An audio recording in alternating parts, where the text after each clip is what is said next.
My name is Randy Revling. I work full-time in Northeast Wisconsin at Technical College. I'm an instructor in use of force issues. We're reviewing a report of an incident at the Milwaukee Police Department April 12th of this year at approximately 11 p.m. Officer Ratzmann and his partner were on duty in the downtown area taking a theft report. At this time, they heard over the police radio that a pursuit was in progress and it was nearing their location. Sergeant Johnson of the Milwaukee Police Department was the pursuing officer.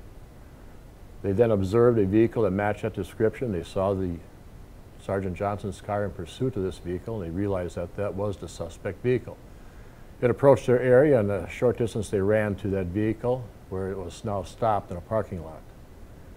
Being as it was the end of a pursuit, they're justified in doing what is called a high-risk vehicle contact. The officers approached with their guns drawn. The suspect in the vehicle refused to get out. He drove away, made a sharp U-turn, came back right at the officers. This in itself would have justified use of deadly force. The officers jumped out of the way.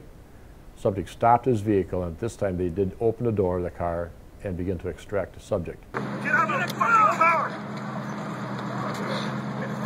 Get out of the fucking car! Subject reaching into that console, still a serious threat. He was extracted, he was brought out.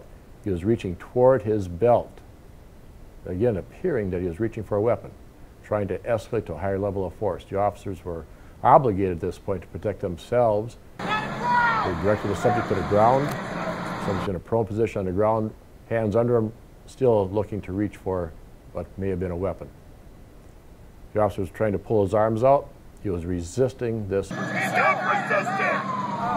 that time, the officers are justified in using any level of protective alternatives, and this time they used what was simply called a focus strike.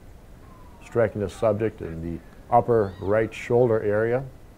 There was question on the video if that strike actually hit the subject in the face. Well, it did not. You can clearly see in the video the subject's face is in full view as the officer's hand is impacting in that upper right shoulder area. Upon the two focus strikes to the shoulder, the subject complied. The subject was then stabilized and restrained, and that was the end of the contact. The subject was transported to some type of holding facility. Later on shows some redness on the right-hand side of his face, which would indicate probably something, abrasion from the street, and no bruises. You can hear the impact of the officer's hand, Officer Ratzmann's hand, as he's impacting that person's shoulder. Stop resisting! Stop resisting! If that level of impact would have hit that subject's face, very likely, based upon my experience in training and 28 years of being a police officer, that subject's face would have probably suffered some serious structural damage. So he didn't hit him in the face. Taking a closer look now at the position of the subject's head and face and shoulder in relation to the officer's focus strike. And you can clearly see that the officer's hand is in the background of the subject's face and head.